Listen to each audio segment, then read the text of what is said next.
I am here with Michael Tamura, and when Kristen and I realized we wanted to do this topic, right away we thought, I hope we can get Michael to come back and share his wisdom. And as I already explained to you, he has a remarkable background. And Michael, I'm going to go right into it.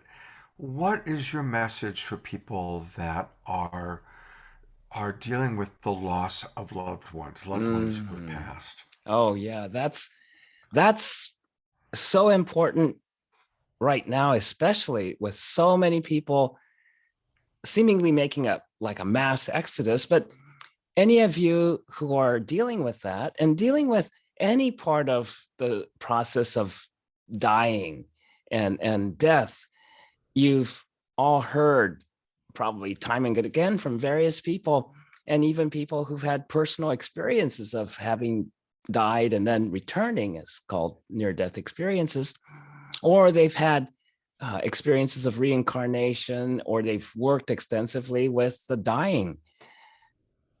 Somewhere along the way, you've heard that you never die. You know, your physical body may die, but you continue to live in a different form.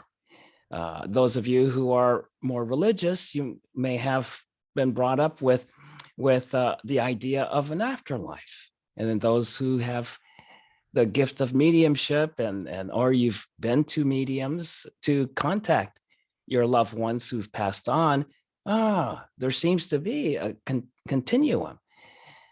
But just intellectually knowing that you never die and that you don't ever have to be afraid of death, or even when you have a religious belief in the afterlife, that's not going to fundamentally change your relationship to death and dying, especially when the prospect of dying gets close to home.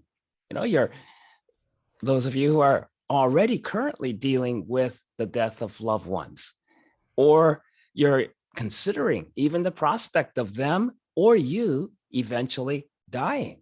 No matter how much you might understand or believe that no one ever really dies, you may still worry, experience fear, or definitely grieve when that life process that we call dying and death is imminent or has already happened.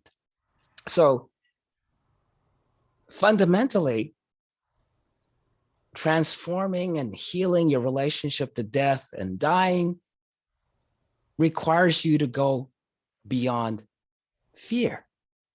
That's kind of my experience. It's at the bottom of it, we run into this thing called fear. and and it's not until somebody dies or you're starting to really face that prospect of dying that you get to that fear. If you're committed to getting beyond it, you get to that fear, because none of us wants to live in fear. It's one thing we just don't want to deal with. And in my experience of teaching spiritual seekers for decades,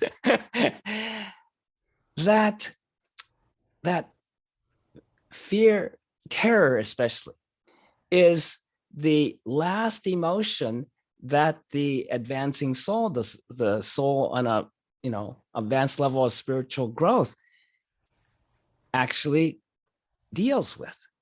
Okay? You have to deal with it ongoing, but it's when the soul is ready, it says, okay, I'm gonna go beyond fear, and starts to actively deal with that fear. It's pretty much they're quite far along. And so that's good news on the one hand. In the world today, for the last several decades, terrorism has been on the front headlines practically all the time in one form or the other. And today it's just all over the place. Domestic terrorism, individual personal abuse, type of terror, and global terrorism. What is that? Oh yeah, if you're a terrorist, you're the one who's most in fear.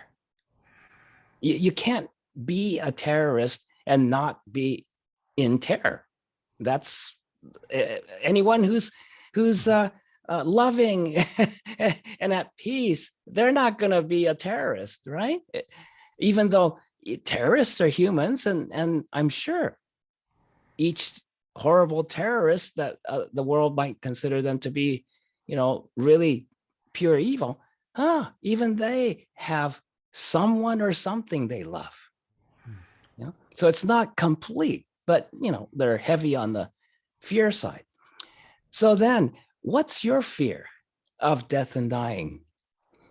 And it essentially boils down to your fear of losing your life as who you believe you are. That's different than you die and you lose your life. No. Why so many people firmly believe that when your body is no longer, the body that you have right now is no longer, you're dead and gone, is because they so believe that they are this particular body and this particular name. I'm Michael Tamura. I'm a man. I'm Japanese heritage, and on and on and on. Even to I'm a healer. I'm a teacher. Blah blah blah. We identify ourselves in our own mind. We associate. This is who I am. But is it? If you believe that you're the form you're identified with as you, then at even the prospect of losing that form will bring about fear.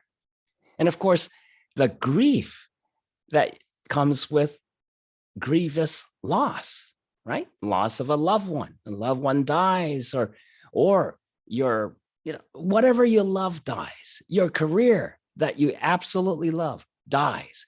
Your home that you lived in since you were born and you love it. And all your memories and everything good about life is attached to that home. And it's gone in a fire, lots of grief. Well, of course, the grief that you experience at a loved one's death, or even the possibility of it, is from your belief that you lost the object of your loving as the form they temporarily inhabited goes away, and you go, it's gone. If the form is gone, that person is gone. My love is gone.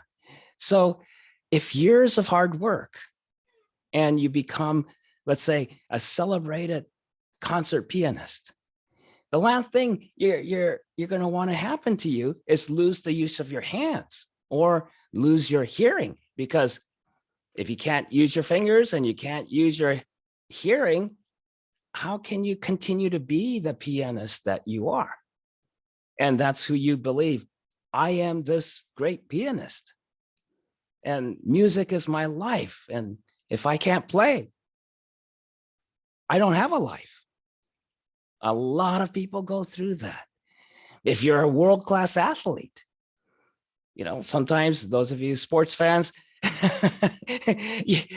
there's a lot of athletes now that's considered the GOAT, the greatest of all time. Most of them have a really hard time walking away from it, right? Without a really good reason. Why? They're afraid of dying. They're so identified, not only in themselves, but in the whole world's viewpoint. They're this thing, this person, this body. And if you aren't doing that thing anymore, you're good as dead. Or how about, Actually, Michael, what I would love to ask you is so absolutely, we have our ego attachment. What is a practice that you can provide to people? Yes. And let me pause for one